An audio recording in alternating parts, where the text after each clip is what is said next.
Hi, I'm Kenny, Hi, I'm Mark. I'm Danny. And I'm Jason. and this is the Circle Switch Q&A.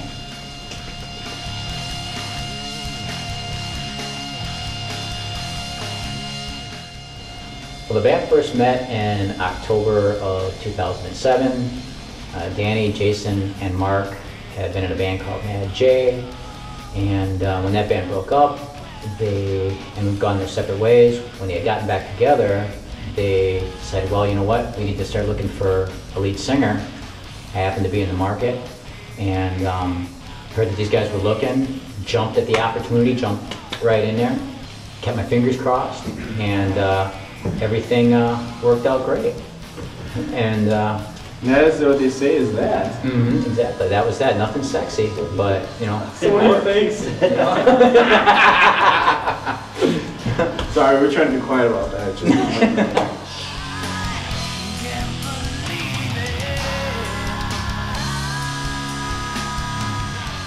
Well, what normal bands usually do is they come up with an idea and they'll record it. Mark here did this thing back in the day where he'd be at work and he'd think of something, he'd call his house, wait for an answer machine to pick up and play his head into the phone. He'd literally go.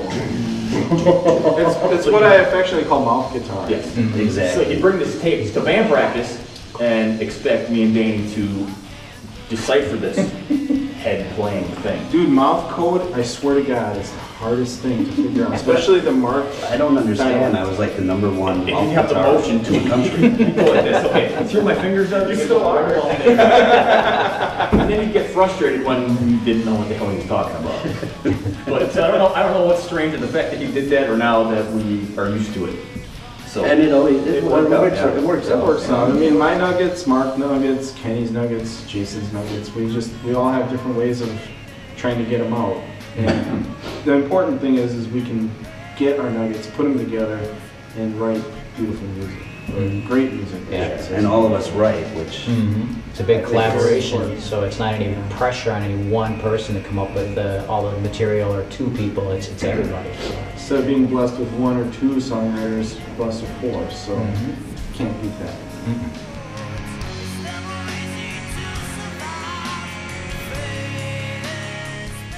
heavy melodic. yeah, it's powerful, soulful, great harmonies, nice crunchy guitars. It's got a nice balance and mix of everything. We've had a lot of success on MySpace as well, and the people that are signing up as friends and getting into our music range from teens to 30s and 40-year-olds. So it really kind of bridges and spans the gaps, which is an important thing in the music industry. And one of the reasons for that too is, you know, it's got a real retro feel to it at times. Even though, I mean, it sounds like something new, there are moments in the music where you can maybe pick out a verse or a chorus that sounds like maybe something that you heard out of a Zeppelin song, or has that Zeppelin influence from like the 70s, or out of the 80s, you know, from a Van Halen song, or out of the 90s from a Soundgarden song. You know, it's got all those little elements and it's kind of tied in, and it kind of, like Mark was saying, it kind of bridges the gap, you know, because it sounds like something entirely new, but yet there's a tinge of that old school feel to it too. Exactly.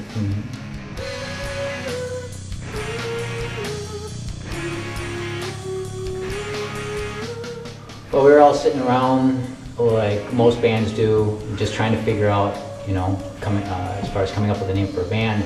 That wasn't taken. Yeah, right, exactly. It wasn't taken, because every time you look for a band name, it's always taken. So Jason was like, well, I think what would be really cool, since Danny, I, and Mark have, you know, known each other since high school and been in a couple bands, and even though we've gone our separate ways, we always seem to come back together full circle. And he said, I think that would be a cool name for a band. So we went online, did a... Eat on a Stick was my first choice. Yeah, and that was, I still think it's a cool name, but, you And know. that wasn't taken. Yeah. Zipper So- box would have been cool too. Yeah, that would have been cool, definitely.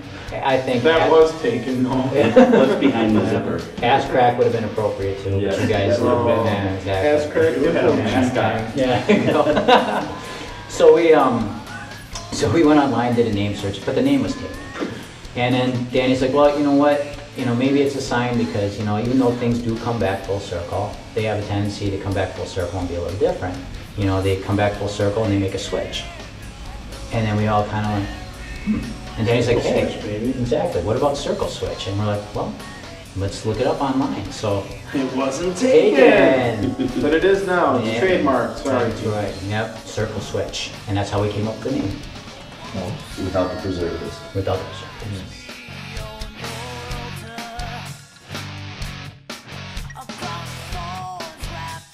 Well, influences range. I mean, each and every one of us have different influences.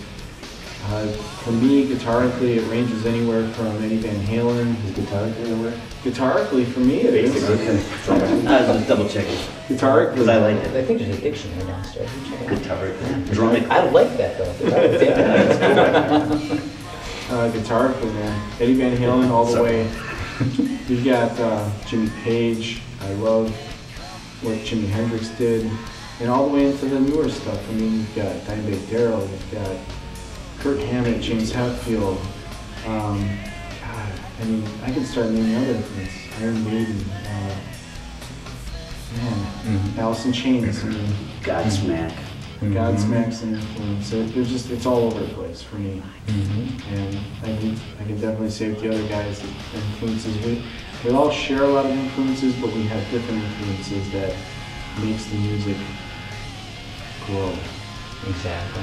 Now, for me personally, when we're entering a songwriting phase, and this is probably cliche too, I'm sure other musicians have said it, I try not to listen to music because I don't want it to sound too driven by what I'm listening to. But in terms of drummers like Vinnie Paul from Pantera, Lars from Metallica, guys that I just grew up idolizing, being grounded for 12 weeks in high school.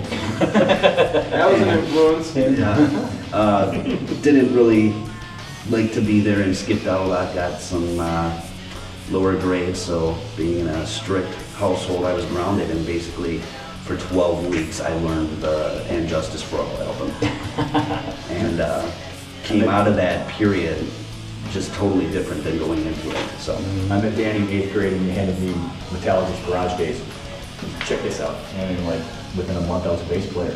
And that was 20 years ago. So That's right. That was a Crash huge course, thing. man. Yeah. Crash course in bass surgery. Yeah. And as far as singers, I mean, you know, Chris Cornell from Soundgarden, Lane Staley from Alice in Chains, you know, a whole range. I mean, you can even go back as far as Robert Plant from Zeppelin. You know, there was singers during the 80s too, and a lot of like your 80s metal bands and stuff like that. No real name comes to mind, but yeah, I mean, the influences just range. They're all over the place. They span every decade.